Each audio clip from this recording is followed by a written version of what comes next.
in the workbook for A Course in Miracles, lesson 309. That's where we're at today. We're going to look within today, and we will not fear. So lesson 309 says, I will not fear to look within today. So this one doesn't strike me as something like, I don't think I've ever been afraid to look inside myself, but I guess a lot of people are.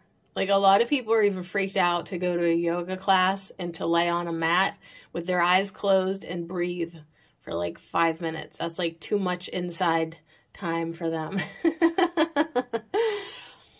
Lesson 309, I will not fear to look within today.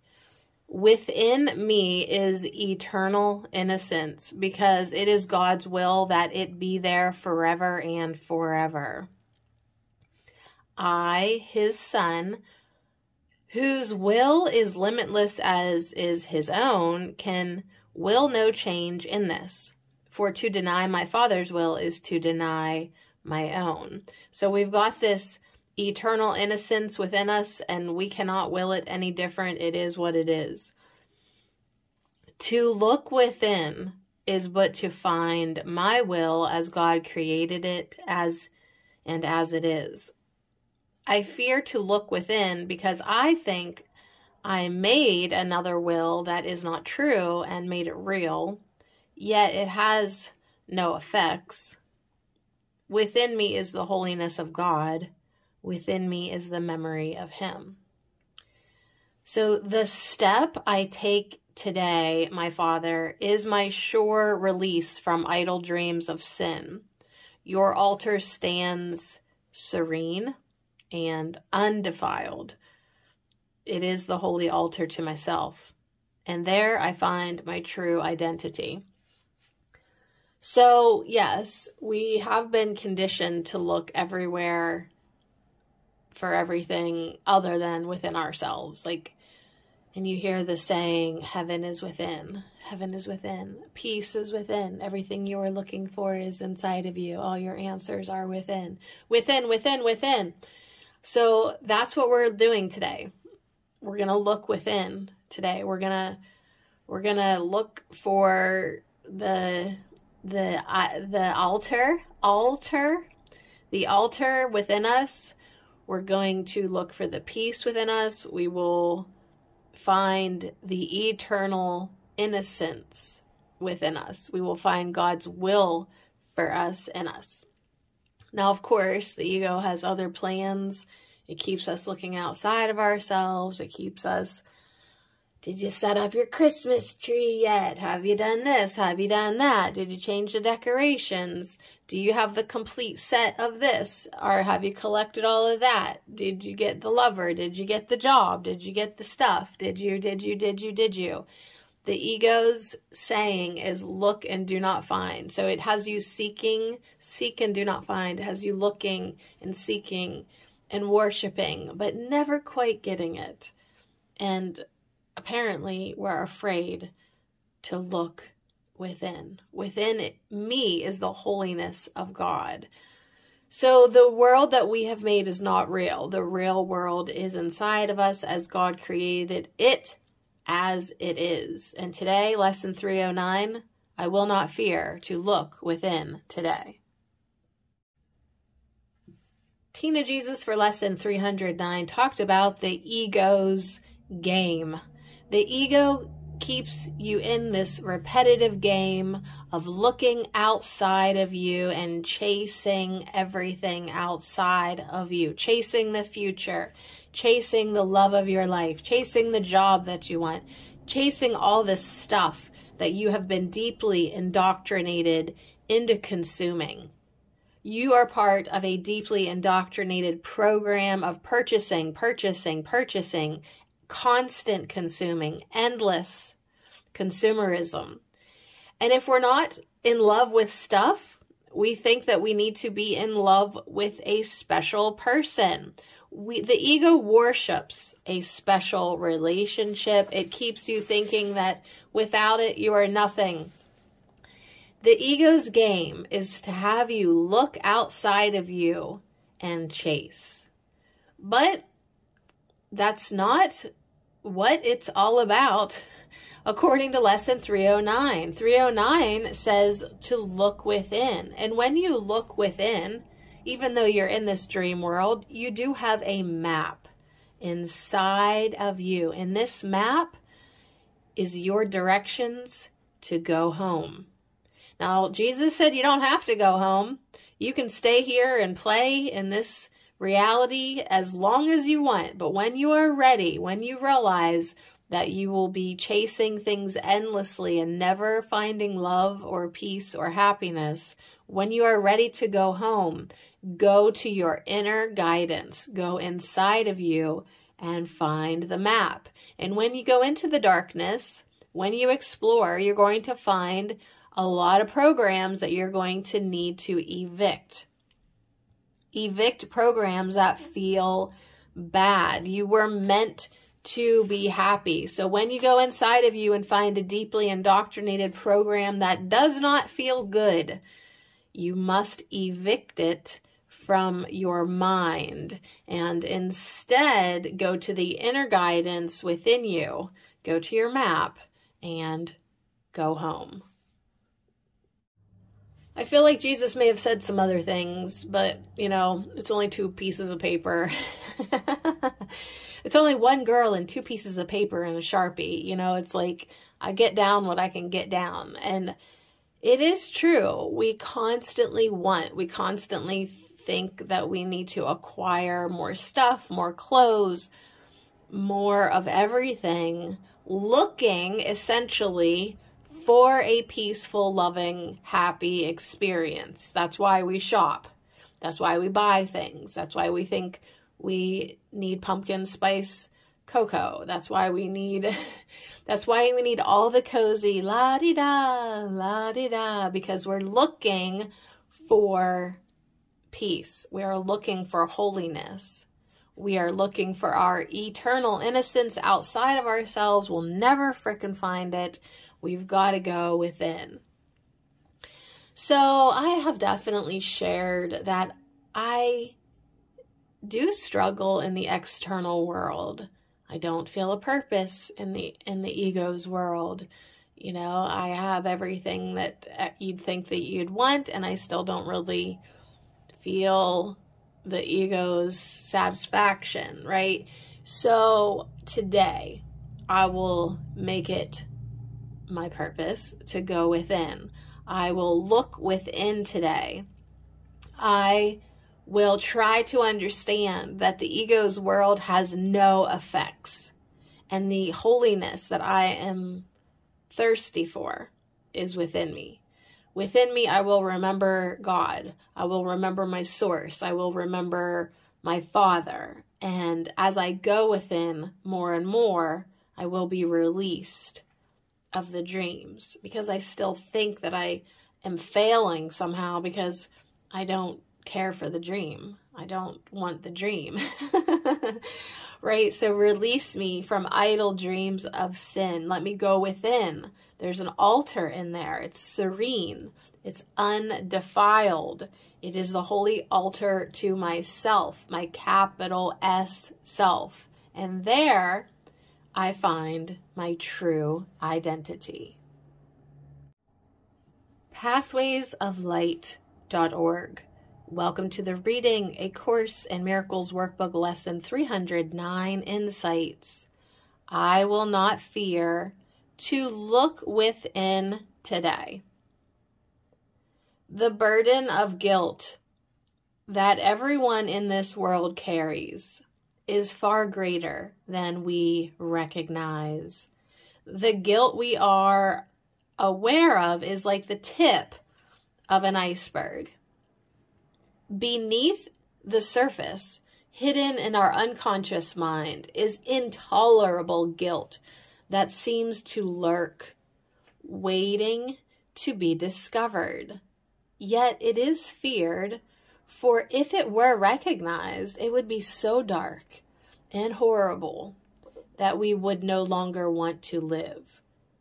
To protect ourselves from what we believe is there, we push it into unconsciousness and project it onto a world we believe is guilty. We do not see that the guilt we perceive in the world is the guilt we perceive in ourselves, reflected back to us.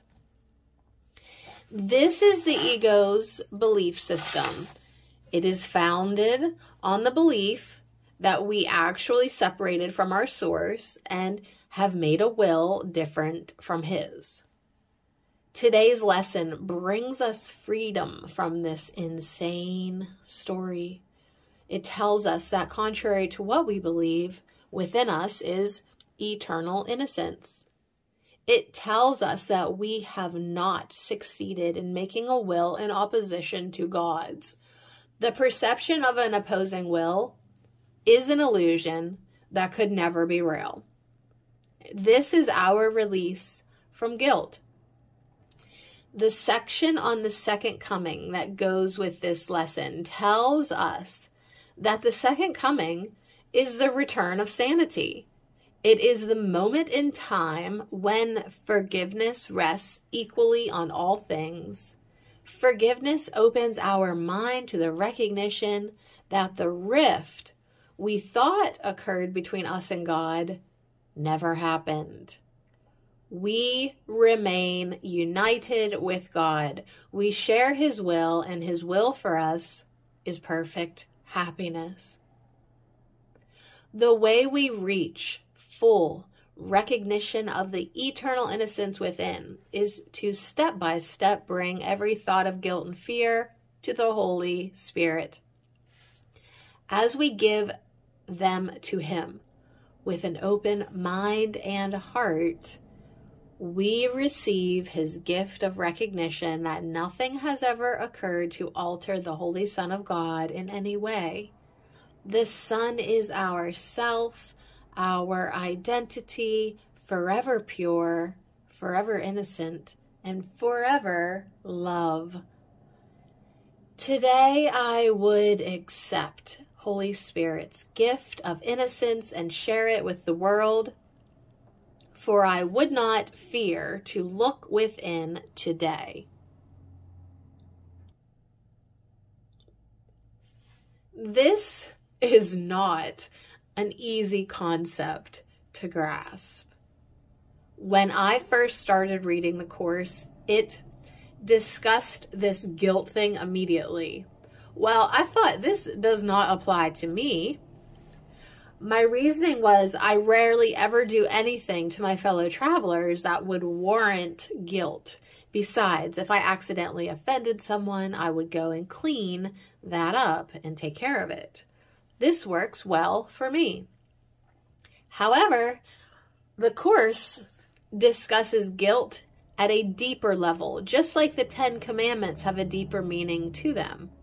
I admit that I probably still don't have the guilt concept down 100%, but at least now it makes sense to me.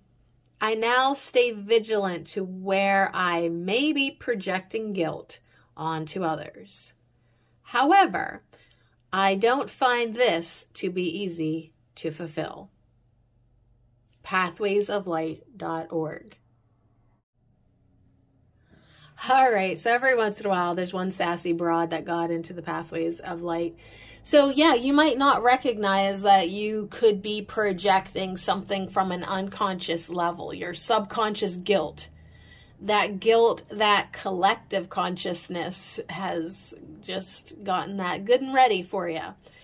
Our seeming separation from God. So the fall from grace, according to A Course in Miracles, only seemed to have happened. It never really happened. We're still at home with God. We're just dreaming this dream of separation. It's pretty wild. It's the most bizarre, wild, incredible story of all time ever. But here we are together studying it for whatever frickin' reason. Probably because we've tried everything else in the world. And now we're like, heck, I'm not making progress, so maybe I'll try that Course in Miracles thing. Well, good job if you are along with me, because you've made it to 309. There's 365 lessons. And as we cruise along them this week, today, we take a step closer to being released from the unconscious guilt that we project, that we take part of, that we believe in. So this lesson is about going within, having no fear to do that. But Jesus did warn us that when you get in there, you're going to find things that need to be evicted. You're gonna find things linked to projections, like projections of guilt or fear or unworthiness. Like that's probably, unworthiness is probably a projection of guilt. You think you're unworthy because you don't believe that you are the Son of God, or that maybe that's the projected guilt from your belief in separation from God. So it's not anything that's in your face. It is deep, deep, deep in the big old iceberg where you are too afraid to look. But you got to dive into the darkness to bring the light. So today, lesson 309, I will not fear to look within today. I'll dive into that darkness. Throw me in the fire, bitch. Like, we could do this. I've certainly explored parts of me that were scary, right? There's a lot to you, but it's kind of all the same when you realize that even if it's a little scary or a lot of scary or just a tiny bit dimmed or complete and utter darkness, you made it up.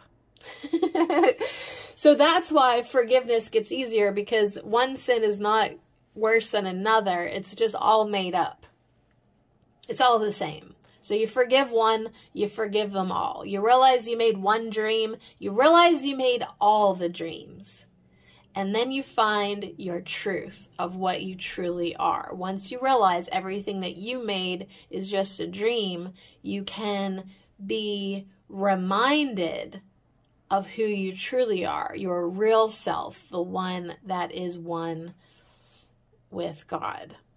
So to look within is but to find my will as God created it and as it is. God is. It is. The true self that I am just is. It's nothing that I have to make real or even believe. It just is. But the ego thought system is where things get tricky, because you have been deeply indoctrinated into it. So I fear to look within because I think I made another will that is not true and made it real, yet I come to discover it has no effects. Dreams are not real. But what is real is God. Within me is the holiness of God. Within me is the memory of Him. So as you wake up, you remember. So awakening is really just remembering who you are, who God is, and release from idle dreams. All right, so anyways, find your true identity, find the holy altar to yourself, and you can only find that within you. So today, do not fear to look within.